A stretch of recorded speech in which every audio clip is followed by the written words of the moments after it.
Thank you very much. It's an honor to be with you. Many things are happening that are exciting, very exciting for our country. And we're honored to welcome one of the most respected business leaders in the Middle East, indeed the world. He's a founder and chairman of Damac Properties, Hussein Sajwani, a very respected gentleman. And I'm thrilled to announce today that Damac will be investing at least $20 billion over a very short period of time into the United States, and they may go double or even somewhat more than double that amount of money. It's a great thing, and I believe he will say that he's doing it because of the fact that he was very inspired by the election. They wouldn't do it without that election, I can tell you. A lot of people wouldn't. You saw last week where we have somebody who's going to go from $100 to $200 billion. And we have many other people, and we'll be bringing some of them out. Some of them like to do it somewhat more quietly, and some don't. And they feel so strongly about the country that they want to let people know about it. But it's an honor to have such a great investor investing in our country. The investment will support massive new data centers across the Midwest, the Sun Belt area, and also to keep America on the cutting edge of technology and artificial intelligence. He's very big into the data centers, and that's going to be a very hot item in the coming years, as you know, with AI. In particular, the first phase of the project will be in Texas, Arizona, Oklahoma, Louisiana, Ohio, Illinois, Michigan, and Indiana, those places. And Hussein, I'd love you to come up and say a few words. Thank you very much. Thank you. Thank you. Thank you, Mr. President. It's been amazing news for me and my family when he was elected in November. We've been waiting 4 years to increase our investments in U.S. to a very large amount of money. We are a company operating in more than 20 countries around the world. We have delivered more than 45,000 luxury units and another 45,000 in the pipeline. In data center, we are in 10 countries around the world, in Asia, Europe, and Middle East. And we're very, very excited now with his leadership and his open strategy and policy to encourage businesses to come to U.S. For the last 4 years, we've been waiting for this moment. And we're planning to invest $20 billion and even more than that if the opportunity in the market allow us. But at the moment, we're planning $20 billion in data center, catering for the AI and cloud business for the hyperscalers. Fantastic. Thank you, Mr. Great President. honor. Thank you very much. So nice. And that man knows what he's doing. He knows. So, Hussein, we're going to work with you and make sure everything goes smoothly. We have powers that haven't really been used in terms of environmental. If you invest over $1 billion in the United States, we're going to give expedited reviews to everybody because everyone's afraid they're going to come in and get caught in the quagmire, which is very prevalent in the United States, unfortunately, the quagmire of environmental and various other regulations and rules. And I made it a point of telling people if you invest $1 billion or more, and we'll do this for people with far less too, but we guarantee it. We're going to move them quickly through the environmental process. Sometimes people held up 12, 13, 14, 15 years. I saw it with plants in Louisiana where I got it approved in literally a week.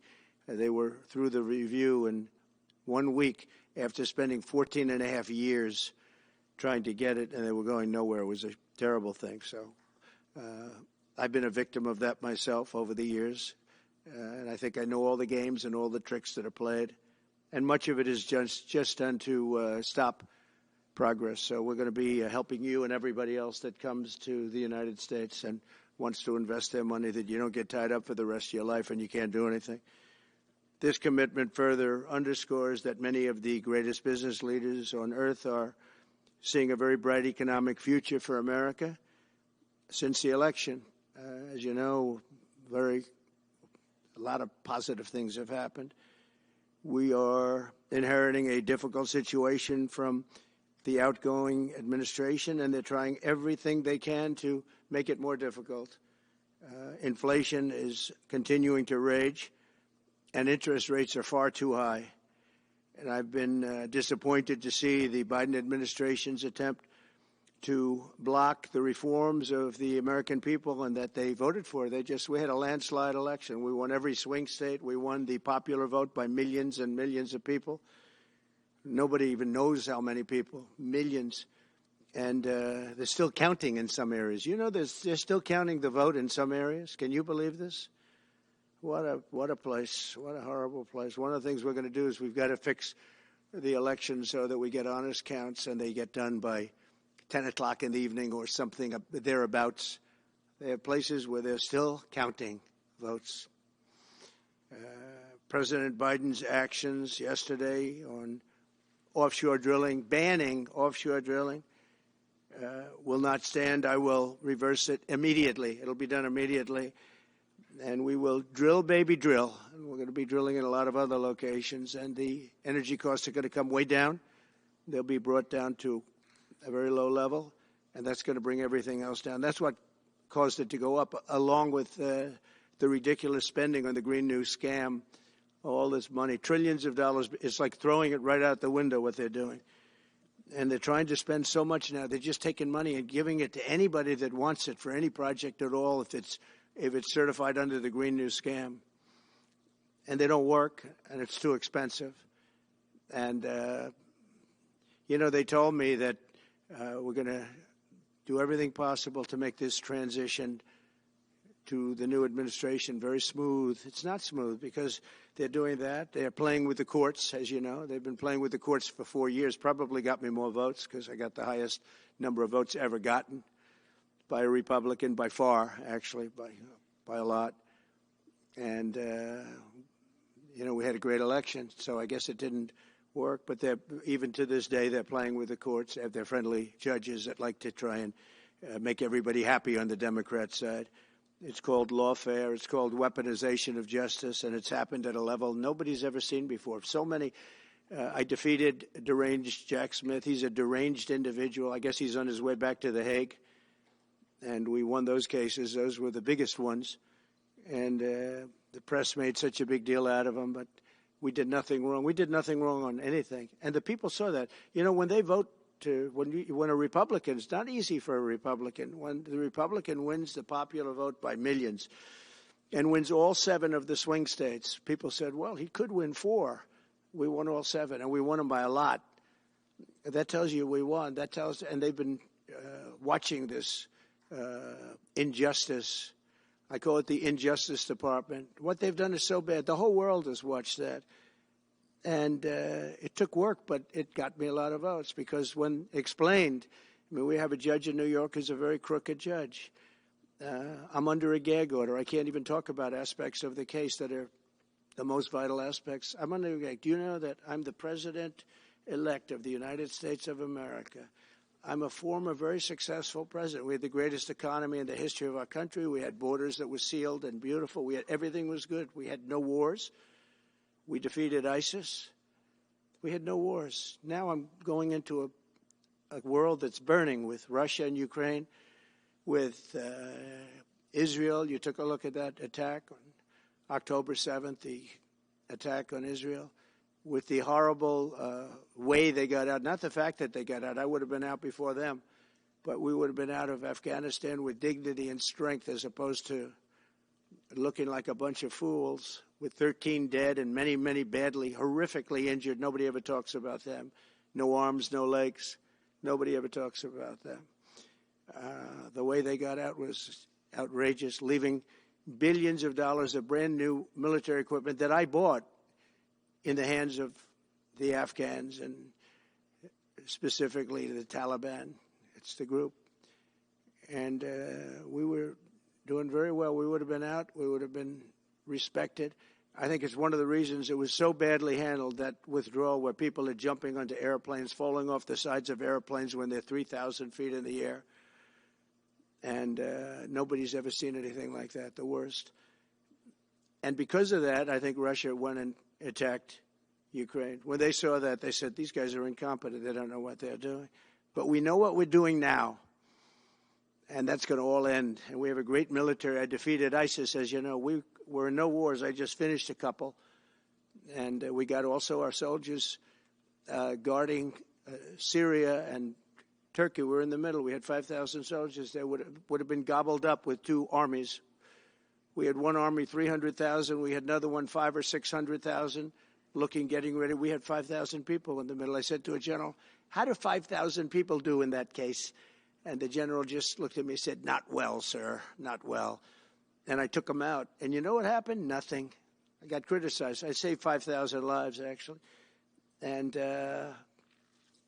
we did a great job, and we're going to do an even better job because now we have a tremendous amount of experience. We have people that I can rely on. But the 625 million acres, people can't realize. That's like the whole ocean. Take an acre. You know, an acre, you have a house on a half an acre, on a quarter of an acre, or an acre. If you have an acre, you have a big deal. Now you multiply that by 625 million acres. It's like, feels like the whole ocean. And that's our strength, you know. People can say we manufacture, we don't manufacture. The thing we have oil and gas more than anybody in the world. We're going to have more of it, too. But they took away 625 million acres of offshore drilling. Nobody else does that. And they think they have it, but we'll put it back. I'm going to put it back on day one. I'm going to have it revoked on day one. We'll go immediately if we need to. I don't think we should have to go to the courts. But if we do have to go to the courts, you know, they try to be sneaky. They go in and they sign. Remember, this is a man that said he wants the transition to be smooth. Well, you don't do the kind of things. You don't have a judge working real hard to try and embarrass you. Because I did nothing wrong. By the way, I did nothing, absolutely nothing wrong. If I did something wrong, I wouldn't be standing here right now because I've won all these cases. Nobody's ever won so many cases as I have against the Justice Department. I mean, Jack Smith had cases all over the place. People were being subpoenaed. Lives were being ruined. They were spending everything they had, money. We were helping them out. We had to. They were subpoenaing people that had no idea what they were even talking about. That's a sick group of people. And it was all to influence the election. It was all a fight against a political opponent. We've never had that in this country. We have had that in certain countries. We've had that in third-tier countries. We've had that in banana republics, but we've never had that in a place like the United States. I don't even know if it's been on a small level. I'm sure it has been on a small level, but this was the largest level ever. They brought this moron out of The Hague. He's a mean guy. He's a mean, nasty guy. His picture was perfect because you look at his picture, you say, that's a bad guy with his robe, his purple robe. And he executes people. He shouldn't be allowed to execute people because he'll execute everybody. He's a nut job. But we won all of those cases with him. And, I mean, I don't know the judge in Florida, but we had a brilliant judge in Florida that saw right through it. And we won the case. She was a brilliant judge with great courage. You know, the left, as we call them, the radical left, they have a way, they play the ref, and they play it very hard. They play the ref. They go and say horrible things about judges and prosecutors. And some judges and prosecutors say, look, the only way I'm going to get these people off my back is to give victory to them. They're playing the ref. I think it's illegal what they do. It's almost like talking. It's worse than talking to a judge. But the judge in Florida, Judge Cannon, was brilliant and tough, and she didn't stand for it. And I don't know her. And never met her until the case, and I don't believe I said even one word to her. But she was very, very strong and very, very brilliant. And her opinion was so brilliant that they dropped their appeal. They couldn't beat the appeal. So that's what we're up against. So they say we're going to have a smooth transition. All they do is talk. It's all talk. Everything they do is talk. We're going to have a smooth transition. And then they take 625 million acres and they essentially landmark it so you can't ever drill there again. Well, we're going to be drilling soon. We're going to be opening up Anwar. We're going to be doing all sorts of things that nobody ever thought was even possible. But remember and just to get off the subject, because I couldn't believe it when I heard it yesterday. I couldn't believe the size of it. I mean, you put down a map and put this up, it's just massive. And remember that that's worth probably, I mean, I've had estimates, $40 to $50 trillion. That's more than our national debt. Essentially, he's thrown it away. He's thrown it away. He's taken $50 trillion. So if we owe $35 trillion, he's taken $50 trillion of value and thrown it right out the window. We can't do that. Nobody can do that. One other thing he did yesterday, which was in many ways worse, it's hard to believe it can be worse. He wants all gas heaters out of your homes and apartments. He wants them to be replaced by essentially electric heaters. I don't know what it is with electric. This guy loves electric. We're going to be ending the electric car mandate quickly, by the way. This guy loves electric. And we don't have enough electricity. And then we have AI where we need more. And he wants everybody to have an electric heater instead of a gas heater. Gas heater is much less expensive. The heat is much better. It's a much better heat. As the expression goes, you don't itch. Does anybody have a heater where you go and you're scratching? And that's what they want you to have. They don't want you to have gas where you don't have the problems of the electric. And the source is plentiful. They're much cheaper to operate. They're much better. They work much better. They look much better. 60% of homes and apartments have gas heaters.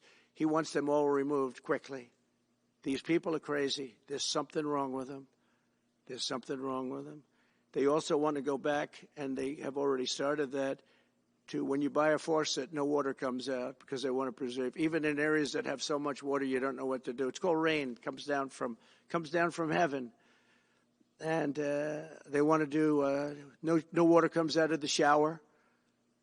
It goes drip, drip, drip. So what happens? You're in the shower 10 times as long, you know. No water comes out of the faucet. You want to wash your hands. They want to go back to even stronger than what they have right now. As you know, I ended that policy. You can have all the water you want. It makes no difference. It comes weird, especially in certain areas. We have so much water, we don't know what to do with it. But these are all things. They want very, very little water to go into your dishwasher, almost none. And you know what people do? They just keep pressing, keep it going.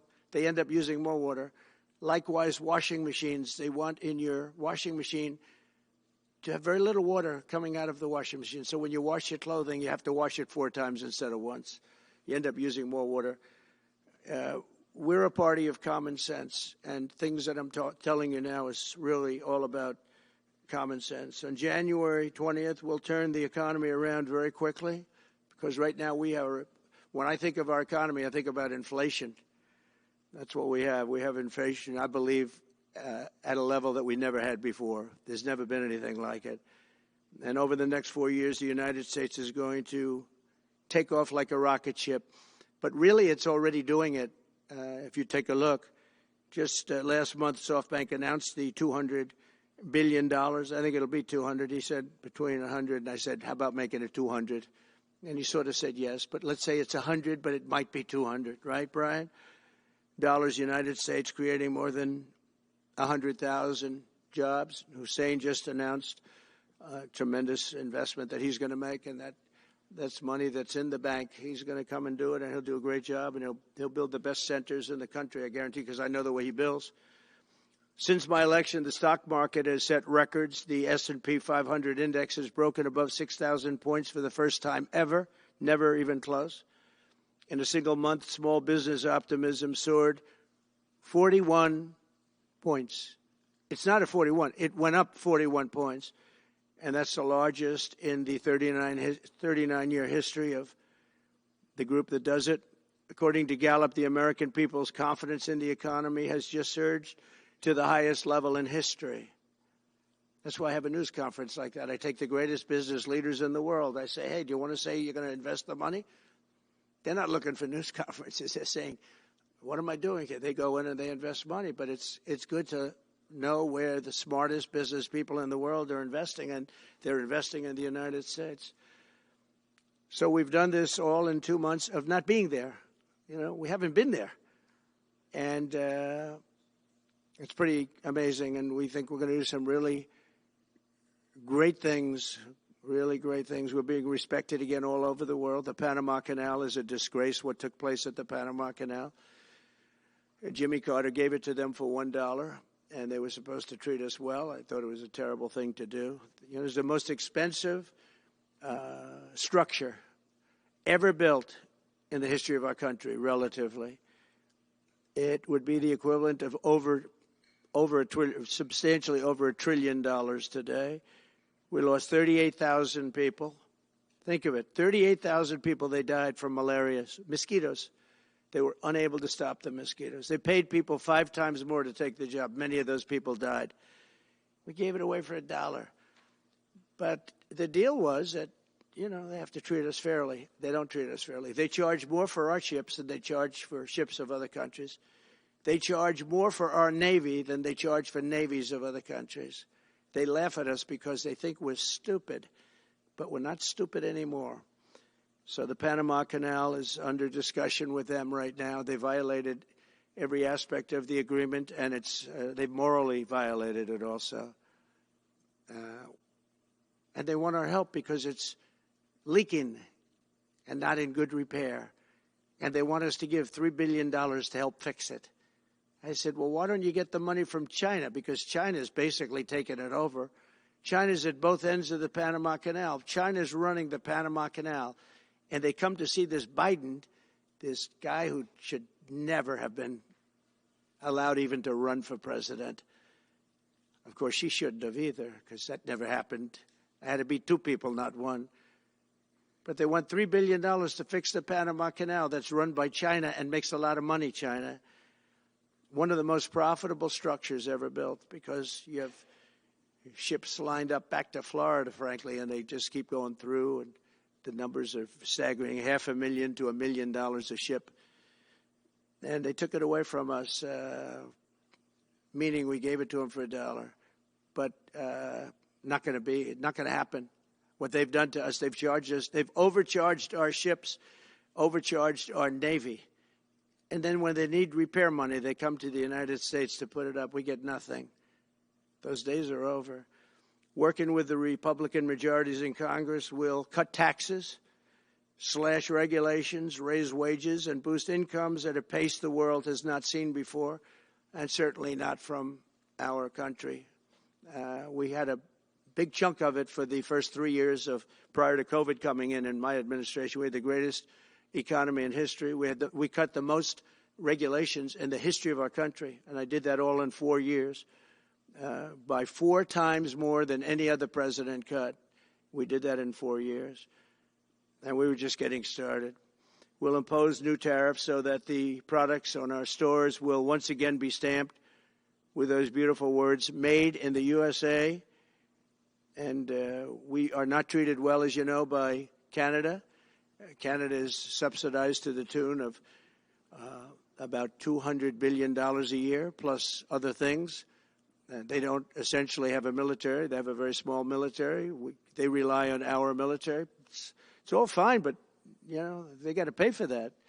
It's very unfair. I have so many great friends. One of them is the great one, Wayne Gretzky. I said, run for prime minister. You'll win it'll take 2 seconds. But he said, well, am I going to run for prime minister or governor? You tell me. I said, I don't know. Let's make it governor. I like it better. But no, something's going to have to be done. Same thing with Mexico. We have a massive deficit with Mexico, and we help Mexico a lot. They're essentially run by the cartels, and can't let that happen. Mexico's really in trouble, a lot of trouble. Very dangerous place. And we're going to be announcing a future date pretty soon. We're going to change, because we do most of the work there, and it's ours. We're going to be changing, sort of the opposite of Biden, where he's closing everything up, essentially getting rid of $50 to $60 trillion worth of assets. We're going to be changing the name of the Gulf of Mexico to the Gulf of America, which has a beautiful ring that covers a lot of territory. The Gulf of America, what a beautiful name. And it's appropriate. It's appropriate. And Mexico has to stop allowing millions of people to pour into our country. They can stop them. And we're going to put very serious tariffs on Mexico and Canada, because Canada, they come through Canada too. And the drugs that are coming through are at record numbers. So we're going to make up for that by putting tariffs on Mexico and Canada, substantial tariffs. And we want to get along with everybody, but you know they have to. It takes two to tango. We're approaching the dawn of America's golden age. It's going to be a golden age for America. We have things that nobody else has. We have more natural resources. We have number one. Nobody knew that until I came along. I made us number one. We're number three. I made us number one in a very short period of time in drilling. And, you know, you can talk about windmills. They litter our country. They're littered all over our country like dropping paper, like dropping garbage in a field. And that's what happens to them, because in a period of time they turn to garbage. Most expensive energy ever. They only work if you get subsidy. The only people that want them are the people that are getting rich off windmills, getting massive subsidies from the U.S. government. And it's the most expensive energy there is. It's many, many times more expensive than clean natural gas. So we're going to try and have a policy where no windmills are being built. You know, off the coast of New Jersey, they want to build like 200 windmills. The people are going crazy. Nobody wants them. And they're very expensive. They don't work without subsidy. You don't want energy that needs subsidy. Energy is a good business. You don't need subsidy. But when you build these massive towers, I mean, they're 25 stories tall, 40 stories. They have 170 stories tall. The blades, they take 3 ships to ship them. It's crazy. They're dangerous. You see what's happening up in the Massachusetts area with the whales, where they had 2 whales wash ashore in, I think, a 17-year period. And now they had 14 this season. The windmills are driving the whales crazy, obviously. And they had actually over, I think, 125 or something over a number of years. And we don't want that to happen. It's a disaster. It's amazing the way a true environmentalist would say, oh, we love wind. It sounds good, but that's about where it ends. You know, after 10 years, you have to redo them. And what happens is they don't do that. They let them stand and they rust, and they say, because of the environment, I'm not a believer in this, but they say you can, because it's a certain fiberglass, that the blades cannot be buried in earth, that's an environment. So what do you do with them? What do you do with them? And I don't know if you've ever gone to Palm Springs, California, or any of these places where you have long-term windmills standing. They're a disaster. They're rusting, rotting, closed, falling down. This is as you enter Palm Springs. And they put new ones next to them because nobody wants to take them down, because why should they take them down?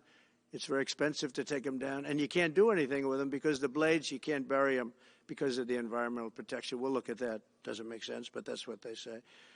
So we are at the beginning of a great, beautiful golden age of business.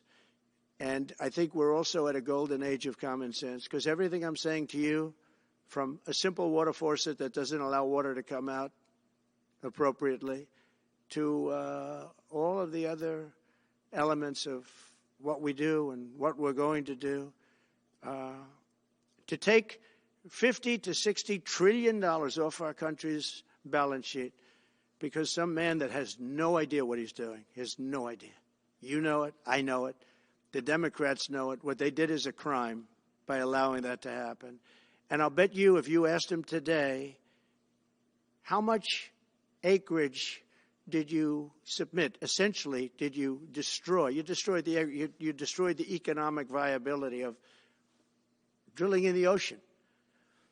And with AI coming along and all, you know, a lot of people don't realize that AI is going to be a big thing, but you'll need double the electricity at least that we have right now. So right now we produce electricity for many, many different things. AI is a very big deal in terms of the future. China is already building electric facilities, big, bold electric facilities. And you know how they're being fired up? With coal. They're being fired up with coal. And we're going to build bigger and better ones.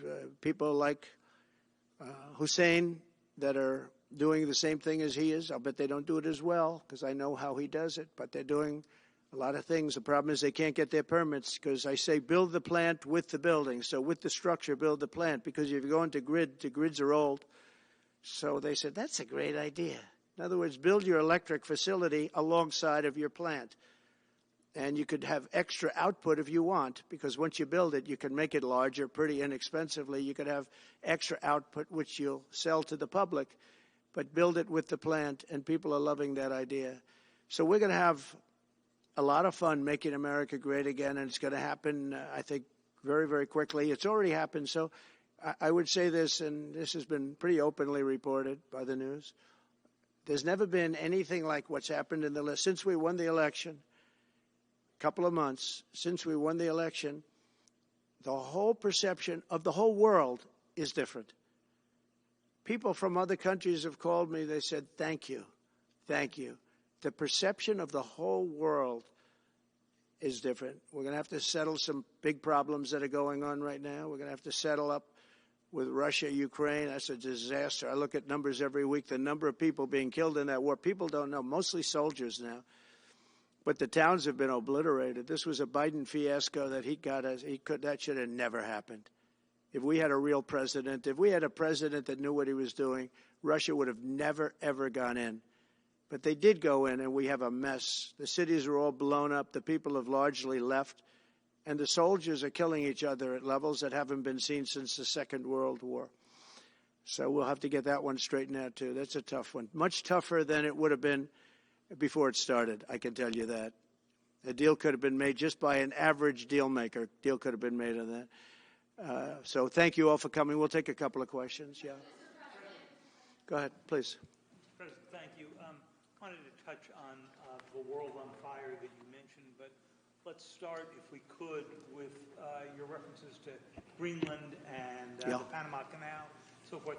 Can you assure the world that as you try to get control of these areas, you are not going to use military or economic coercion? No. And can you tell us a little bit about what your plan is?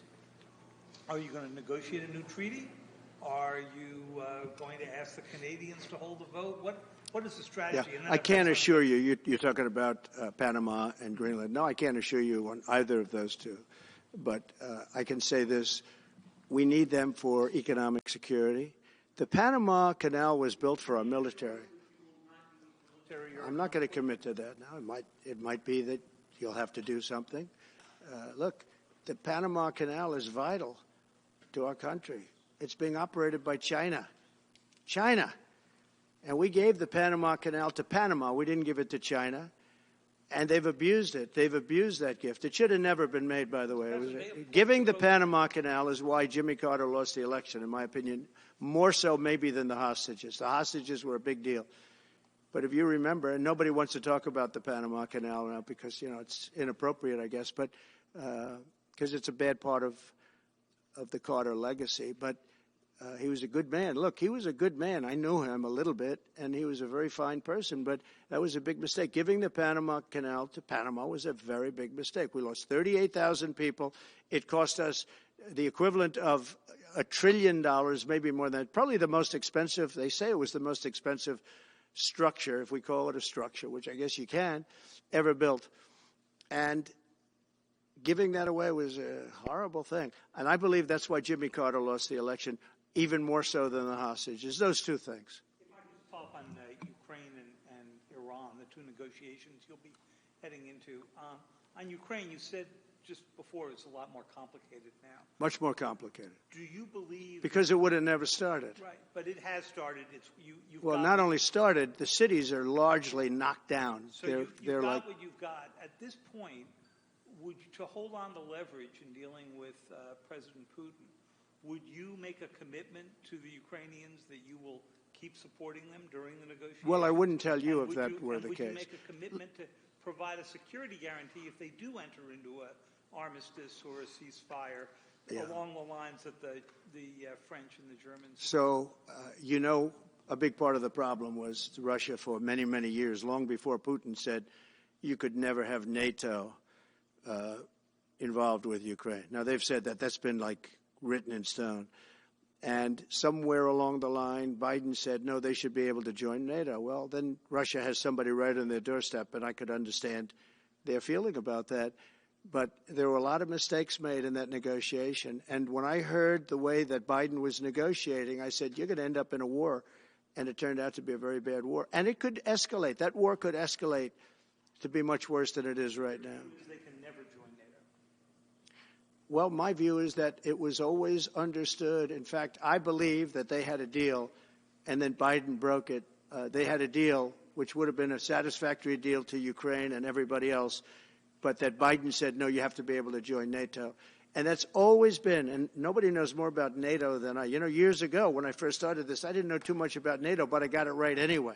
I said they're taking advantage. I'm the one that got, and the Secretary General was here, as you know, 2 weeks ago, saying that if it weren't for me, NATO wouldn't even exist right now, because I raised from countries that weren't paying their bills. At that time, 28 countries, 20 of them were not paying their bills, 21 to be exact. They weren't paying, or they were paying a very small portion. And I raised over $680 billion. That was the number he gave, by saying, if you don't pay, we're not going to protect you. And as soon as I said that, the money came pouring in. But Obama could have said it. Other people could have said it. Bush could have said it. Nobody said it but me. I took a lot of heat. They said, oh, that's a threatening statement. Well, they weren't paying their bills. I said, we're not going to protect you if you're not paying the bills. So in a true sense, I saved NATO, but NATO's taken advantage of us.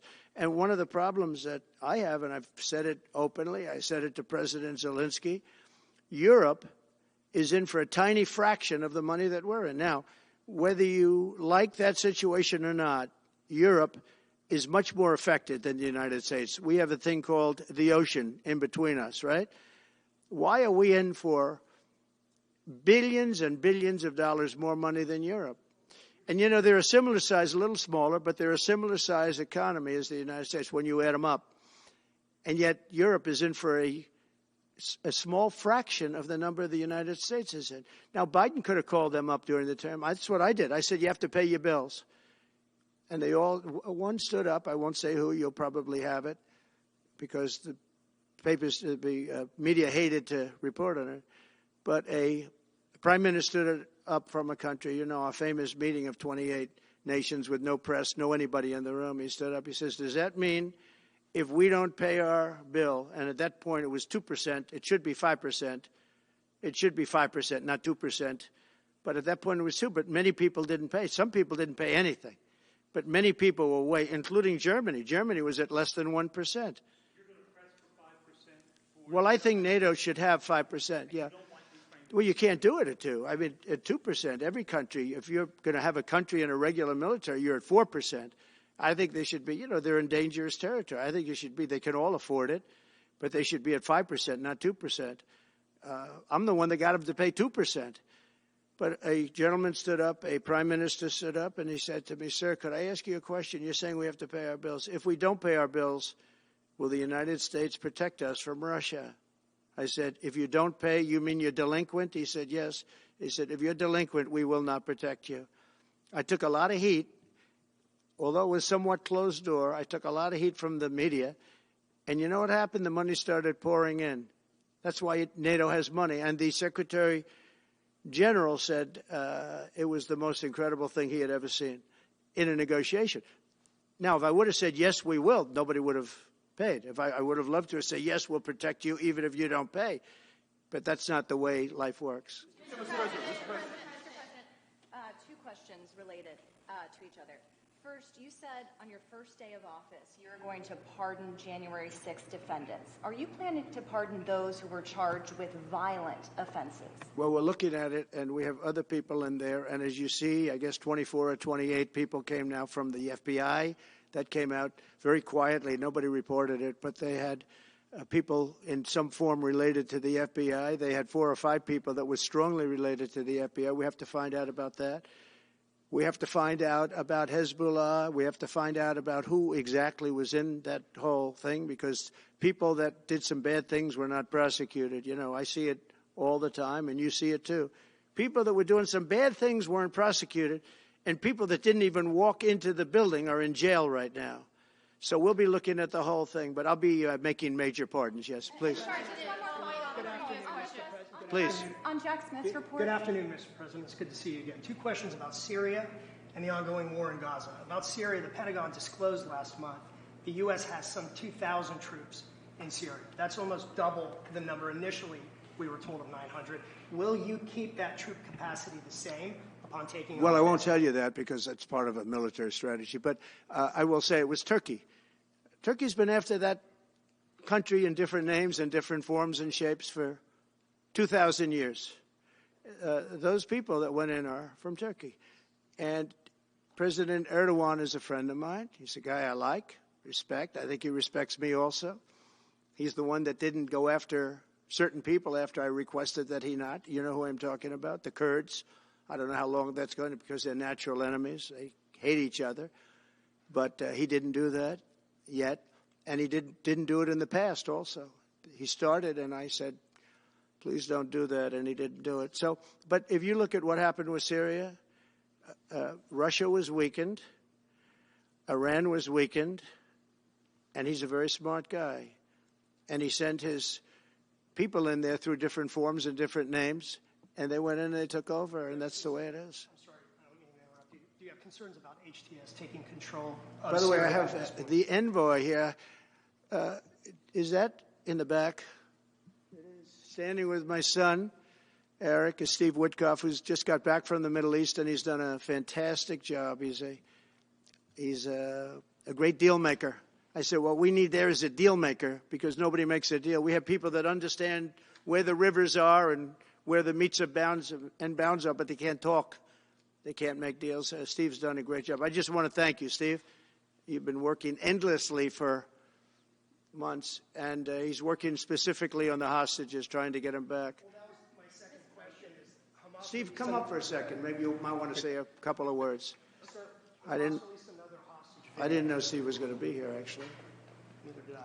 He's done a fantastic job, and it's a dangerous job, too, and we appreciate it.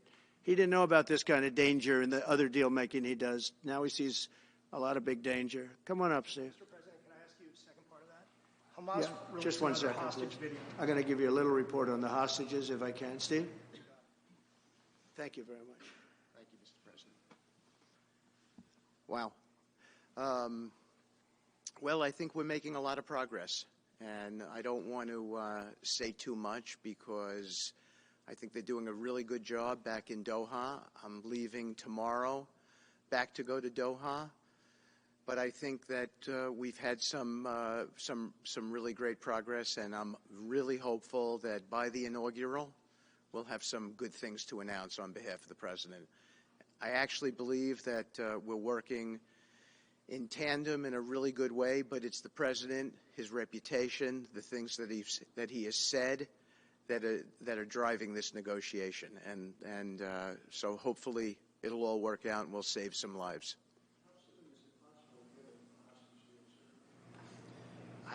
I believe we've been on the verge of it. I don't want to discuss sort of what's delayed it. There's no point to be negative in any way. But I think it's the President, his stature, what he said he expects, the red lines he's put out there, that's driving this negotiation. I'm going back probably either this evening or tomorrow night.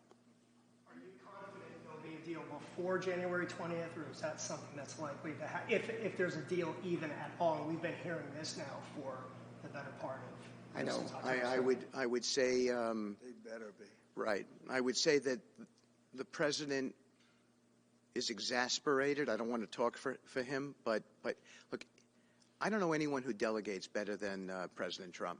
He gives us a lot of authority to speak on his behalf, and he exhorts us to speak emphatically. And emphatically means you better do this, because the alternative. Do you think they're waiting for President Trump to take office? No, I think they heard him loud and clear. Better get done by the inaugural. But when you say all hell will Before I be paid, take all hell must be paid if they don't release the You know what that hostages. means, don't you? Well- Do I have to define it for you? Look, all No, I know hell you're not will gonna break out. telegraph If what- those hostages aren't back, I don't want to hurt your negotiation. If they're not back by the time I get into office, all hell will break out in the Middle East. And it will not be good for Hamas, and it will not be good, frankly, for anyone. All hell will break out. I don't have to say anymore, but that's what it is. And they should have given them back a long time. They should have never taken them. There should have never been the attack of October 7th. People forget that. But there was, and many people are killed. They're no longer hostages. I have people from Israel and others calling, begging me to get, we had also people there from the United States, just so you know. They're holding some so-called hostages from the U.S. But I've had mothers come to me and fathers crying, can I get the body of their son back? Can I get the body of their daughter back? That beautiful girl where they threw her in the car, pulled her by her ponytail and threw her in the car like she was a sack of potatoes. I said, what happened to her? Sir, she's dead. Like a 19, 20-year-old beautiful girl. And the way they treated her. And I just say it this very simply. Steve's got a job to do. He's a great guy, great negotiator, great person. They respect him over there already. It's what we needed over there. We have people that know everything about the Middle East, but they can't speak properly. They don't know. He's a great negotiator. That's what I needed. I could have sent that gentleman right over there, Hussein. He's a great negotiator. There are people, they're rare. Great negotiators are very rare, like a great surgeon. But we have the right person. But I tell this, I don't want to hurt the negotiation. If the deal isn't done before I take office, which is now going to be 2 weeks, all hell will break out in the Middle East. Okay? Thank you, Mr. President. You've done a great job. Thank you. Mr. President, more than 140 police officers were injured by rioters on January 6th. Will you pardon anyone who attacked a police officer? Well, the only one that was killed was a beautiful young lady named Ashley Babbitt.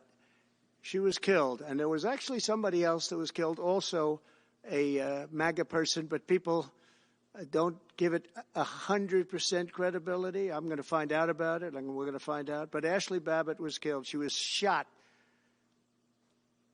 She had never been shot. She was shot for no reason whatsoever. In fact, they say that she was trying to hold back the crowd, and the crowd was made up of a lot of different people, so we'll see. But I will tell you this, the person that was killed was Ashley Babbitt. The other thing is, when they talk, there was never charges of insurrection or anything like that. But if there were, this would be the only insurrection in history where people went in as insurrectionists with not one gun. Okay? And let me tell you, the people that you're talking about have a lot of guns in their home for hunting and for shooting and for entertainment, a lot of good reasons.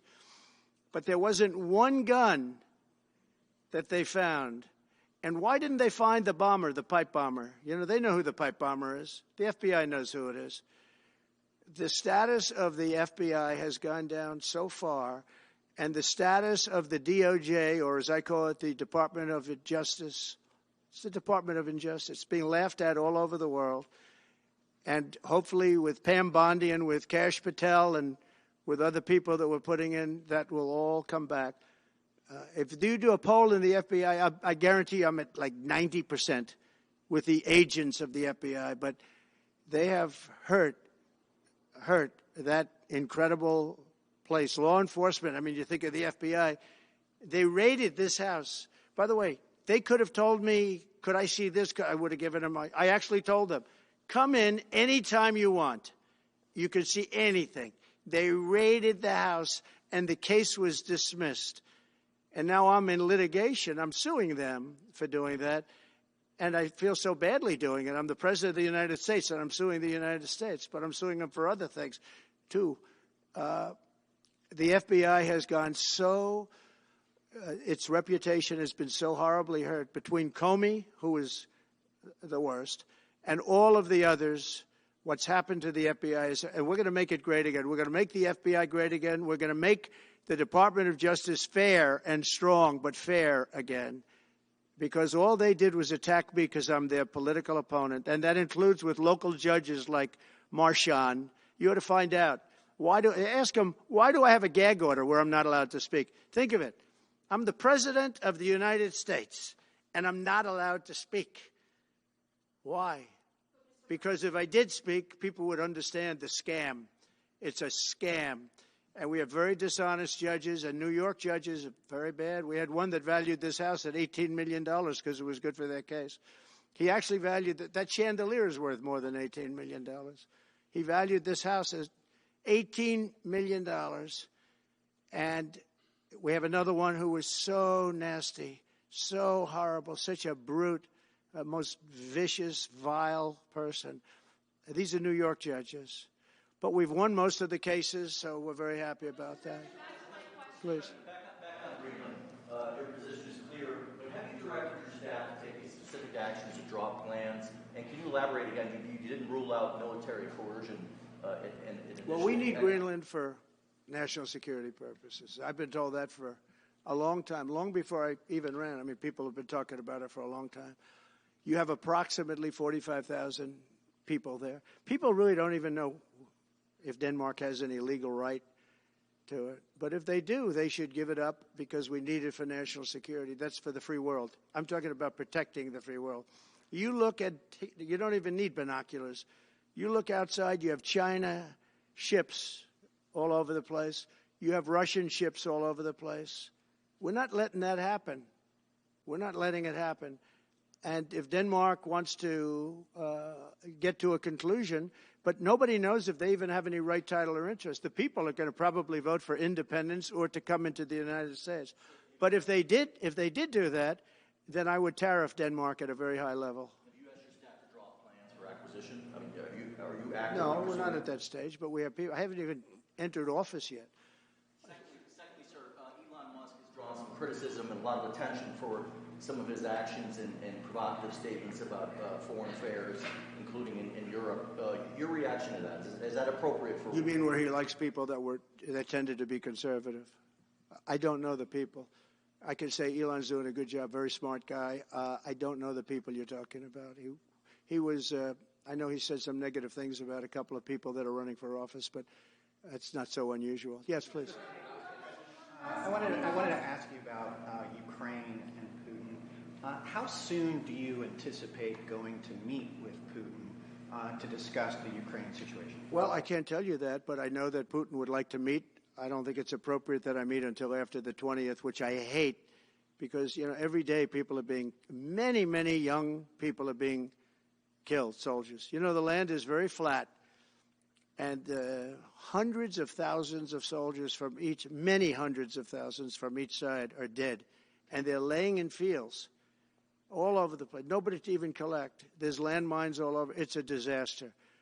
But it's very flat. It's great. It's farmland, and it's very, very flat. And the only thing that stops a bullet is the human body.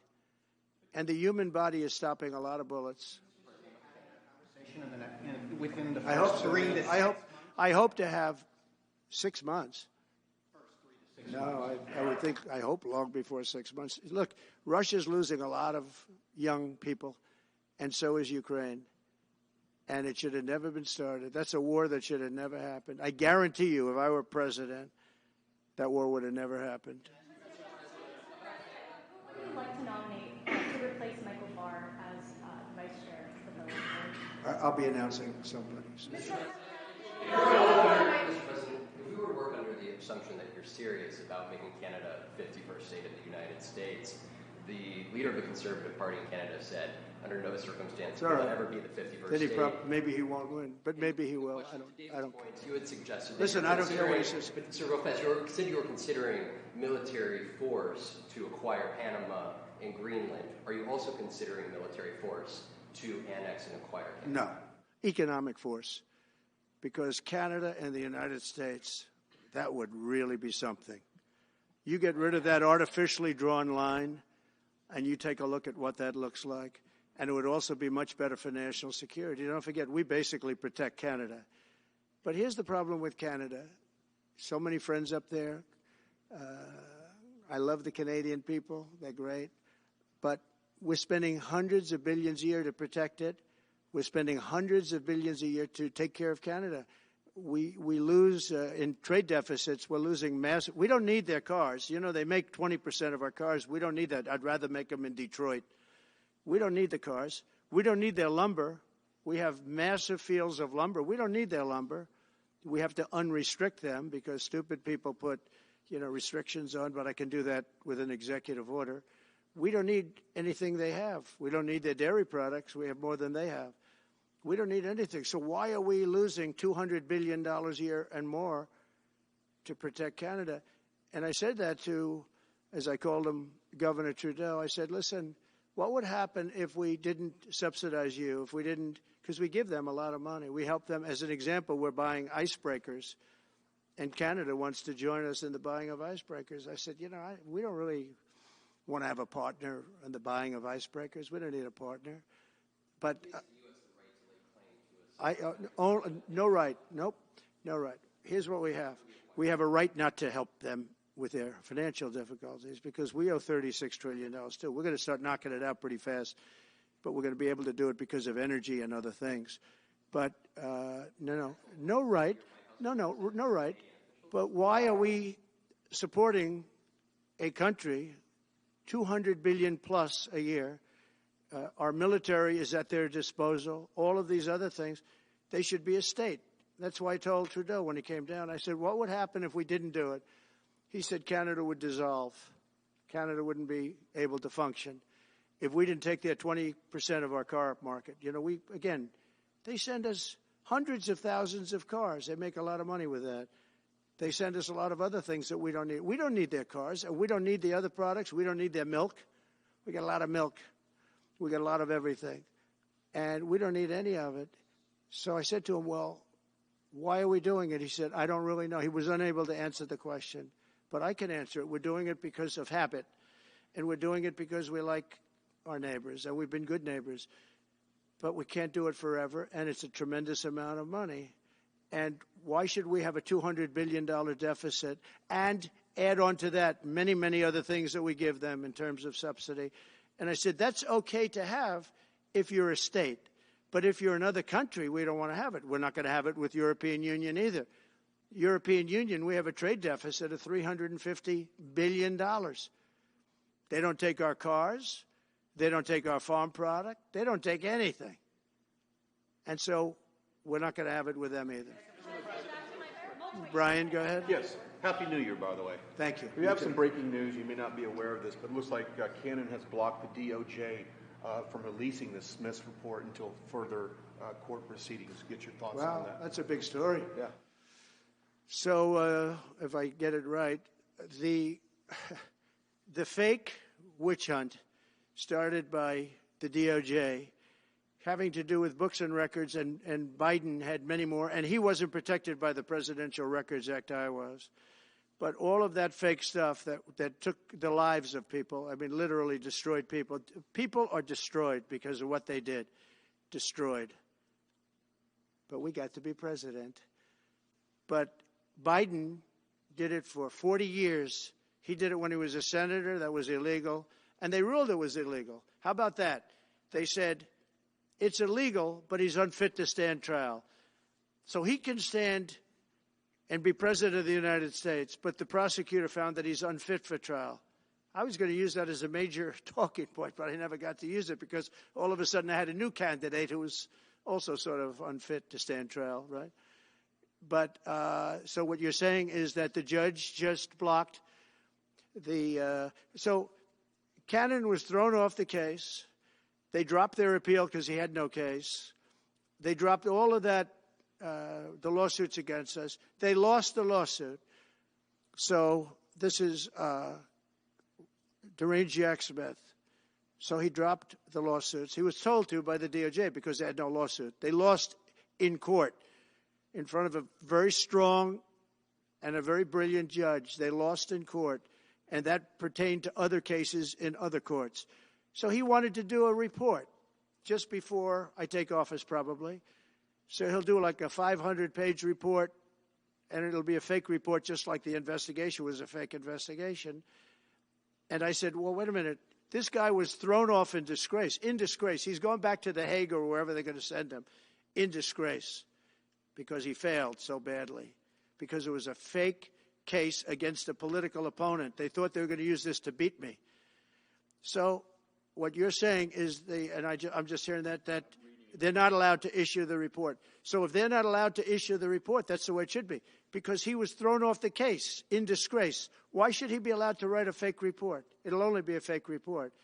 That's great news. Yeah. Good. And if I can just follow up real quickly, you want to comment, many Americans are angry that we're sending millions of dollars every month to the Taliban. Do you anticipate? It's not even believable. Billions of dollars, not millions, billions. We pay billions of dollars to essentially the Taliban, Afghanistan. And that's given by Biden. That's the same man that took away $50 to $60 trillion worth of value from the United States. Think of it. Probably our most valuable asset. Took away our most valuable asset. This can't be allowed to happen. We are now a nation of common sense. When he does that, 625 million acres, this can't be allowed to happen. Thank you for the information. Yes, sir. Most other people probably knew about it, but they wouldn't have told me, right? Vowed to bring down the prices at grocery stores very fast. Yeah, we won't but do it then you fast. recently told Time Magazine that bringing down prices would be very hard. So what can the American people expect when you get into office? It's always hard to bring down prices when somebody else has screwed something up like they did, but we'll bring them down. We'll get them down. Energy is going to bring down prices. We're going to have a lot of energy, and energy is what brought it up. Energy and their bad spending is what brought it up, and energy is going to bring it down. We're going to have prices down. I think you're going to see some pretty drastic price reductions. As an example, food, bacon, ham, apples, everything has gone through the roof. It's one of the reasons I won. So as you know, I said it, inflation was one of the reasons I won, but I think the biggest reason I won was the fact that they are allowing prisoners to come into our country. They released their prisoners, their murderers. Thousands of murderers are now walking around the streets of our cities and farmland all over. Murders, people that have killed. Many, 32% have killed more than one person. They released them from their jails, their prisons, and their mental institutions and insane asylums into our country. I believe that's the reason we got such a large vote. All right, maybe one or two more questions. Yeah, please, go ahead. Go ahead. You go. So can you President Carter is laying in state today in Washington. You had some harsh words for him about the Panama Canal. Is there any disconnect there? Do you feel a little bit bad about doing that on this day? No, I liked him as a man. I disagreed with his policy. So, hey, he thought giving away the Panama Canal was a good thing. I think it cost him the election. That and the hostages. I actually think that was a bigger factor because that's a deal that just should not have been made. But, again, this was a question that was asked of me. I didn't bring it up. I didn't want to bring up the Panama Canal because of Jimmy Carter's death. But people don't bring it up. But, you and other people have asked me about it. No, it's a deal that I was very strongly against. I was a young guy when this took place. But just why would we spend all of that money, lose 38,000 people to malaria, the mosquito? They were dying. It was horrible what was happening. They paid them 4 times more than they would make in the United States. But they knew they were going to go over there and die. And they died in the jungles of malaria. There was nothing we could do to stop it. 38,000. And then we gave it away for $1. About getting your agenda through Congress, you appeared to open the door in your radio interview yesterday for 2 bill approaches. It's still your preference for one big, beautiful bill, as you have said. Well, I like one big, beautiful bill, and I always have, I always will. But if 2 is more certain, it does go a little bit quicker because you can do the immigration stuff early. Now, you have to understand, for immigration and for the wall, we won the case on the wall. They tried to sell the wall for 5 cents on the dollar, by the way. And we had, fortunately, a judge that stopped that. But they were already discarding the wall. And 5 cents on the dollar. And you know what they were doing? They were calling us up and saying, we'll sell it back to you at 200 cents. In other words, double what we paid for it. So they were going to buy it from this guy for 5 cents on the dollar. They were making deals. And fortunately, we had a very smart judge that stopped it cold. I think he called for an investigation, too, and he should. But think of it. They were selling the wall that was exactly the wall that the Border Patrol wanted. That was designed by them. Steel, concrete, rebar, exactly as they want. Very, very heavy steel, very powerful steel, hard to cut. Very, very heavy, 7,000-pound concrete, which is a very strong concrete. Everything was top of the line.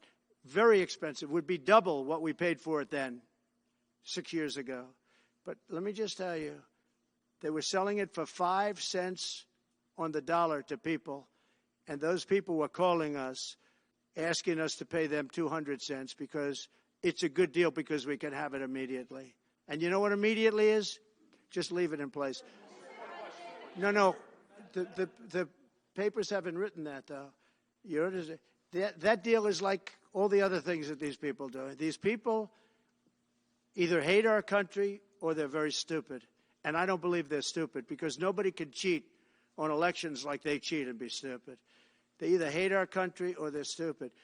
So remember what I said because nobody wants to report it. They were selling the wall for 5 cents on the dollar and trying to resell it back to us for 200 cents or less, but for 200 cents on the dollar. That's a nice return. They announced that it will stop putting fact checks on posts on its website. And Meta said today it would stop putting fact checks on its website and instead allow community. Well, I watched their news conference, and I thought it was a very good news conference. I think they've come a long way. Meta, Facebook. I think they've come a long way. I watched it. The man was very impressive. I watched it. Actually, I watched it on Fox. I'm not allowed to say that. Say it? Do you think he's directly responding to the threats that you have made to him in the past? Probably. Yeah, probably. The last time you were here, you were asked a question about the U.S. possibly launching a preemptive strike on Iran. You said you wouldn't answer that question. On who? Obviously, on Iran. The U.S. launching a preemptive strike on Iran's nuclear facilities. And I said I don't talk about it. It's a military strategy. But it is a legitimate question. It's not really, because only a stupid person would answer it. Look, it's a military strategy, and I'm not answering your questions on military strategy. All right, one more. Brian, go ahead. Brian. Could you give us a preview of what you might be talking to leaders of Congress who are expected to come here in the next couple of days? And you've got a very supportive Congress behind you. They're great. So we have a wonderful Republican Congress. We have a leader that I have a lot of confidence in. I think he's going to be, hopefully, a great leader, a great speaker. And we have a leader, by the way, in the Senate I think has been great. John Thune has been doing a fantastic job. But it goes through the House first. And the question is whether or not we do the two bills or one bill. And, look, I can live either way. I like the idea of the one big bill, but I can live either way. But they'll be coming down. The senators also will be coming down. And then ultimately we'll be meeting in the White House in a few weeks. But right now this is the winter season. They sort of call this the winter White House. It was built, I don't know if you know this, Marjorie Meriwether Post and E.F. Hutton built this. It was the greatest of all the estates in our country. And I saved it, and I got a lot of credit for saving it. Most of these big, great houses have been knocked down in Palm Beach, just about all of them, actually. And you'd build 10 mansions on one site, but we saved it. But this was built as the Southern White House, and she gave it to the government. And, by the way, Jimmy Carter gave it back. He said it's too expensive for the United States. So I didn't realize that. I was just told. Actually, Jimmy Carter, Nixon was through Watergate. He came down. Nixon came here once. And he thought it was incredible, but he had a thing called Watergate, if anybody remembers that. And so he had other things on his mind, to put it mildly. And Jimmy Carter felt that it was too extravagant for the country. So fortunately for me, he gave it back to the foundation, and I bought it from the foundation. On reconciliation, some Republicans saying in trade for a massive bill that you and they share the interest in, they want to see big spending cuts. Do you agree with that? And Well, I'm okay with spending cuts. I like spending cuts. I'm on the record for spending cuts. And the debt ceiling was given to us. It shouldn't have been, but it was put in our lap. And what I want in terms of debt ceiling isn't the ceiling. I just don't want to see a default. That's all I want. I never talked about spending more money necessarily than all I want to see is no default. Because nobody knows what would happen if there was a default. It could be 1929 and it could be nothing. But that was put into our lap, and it shouldn't have been, but it was. And so we'll handle it. But debt ceiling is not about raising a lot of money. It's really just about extending it. I just want to see an extension. On immigration, how much can you do by executive order? Are you planning to do on executive order when it comes to immigration? And how much do you want Congress to tackle this issue? And also, on day one, well, I had the safest what border orders are in the you history of our planning? country by far. You remember the famous chart that I brought down. I love that chart very much for a lot of reasons. But I have the safest border by far in the history of our country. And when I took it over, it was a mess. Nothing like it is now. This is 10 times worse. I got elected because of the border the first time, and I think I got elected largely because of the border the third time. And the second time I did equally well. Well, not as well as the last time, but I did very well. And I will say, this was too big to rig. You know the expression? Too big to rig. They couldn't do it. They tried, but they couldn't do it. I didn't get very much from Congress at all. I just said that we're being invaded, and I took the money out of the military. Much of the wall, I built over 500 miles of wall. Much of that wall was built through money that I put into the military. We took it out because we couldn't get things from Congress in those days, and we took it out. And that wall was built largely with money coming from the military. So, very simple. I went to the military. I said, our country is being invaded by very similar, nothing like what's invading our country now. They weren't releasing prisons into our country, and they weren't releasing mental institutions in, but some bad dudes were coming in, right? And I said, our country is being invaded. And I took that money largely from the military. I was sued 9 times by the Democrats in Congress, and I won all those suits. And we ended up building 571 miles of wall. Once that wall was built, they start going around it. So we're going to add another 200. That would have been up in 3 weeks. And then we had a very unfortunate election result. And they said, we don't want to put it up. We'll sell it. And they started selling it for 5 cents on the dollar. What a second. So we'll do this again. I just want to thank everybody very much. I'm just telling you, this will be the golden age of America. This is the golden age of America. We're going to have a great country again. We're a country right now under siege. We have so many different problems, and nobody respects us overseas, but now they do. The Italian prime minister, as you know, came here the other night, just flew in and flew out. She wanted to see me. And great respect is being shown when I went to the cathedral in France. Great respect was shown by the prime minister, the president, by everybody. France was, and by the way, I have to say they did a great job in the cathedral. But great respect is being shown to our country again. And we have a great country, but we have to run it properly. It's going to be run properly. We want to get back those hostages for Israel and for us. You know, we do have people that are hostages being held. And I'll just say it again. If this deal's not done with the people representing our nation, by the time I get to office, all hell is going to break out. Thank you very much. Ukraine-Russia war before you take office. Can you clarify what you mean by military force in the Panama Canal?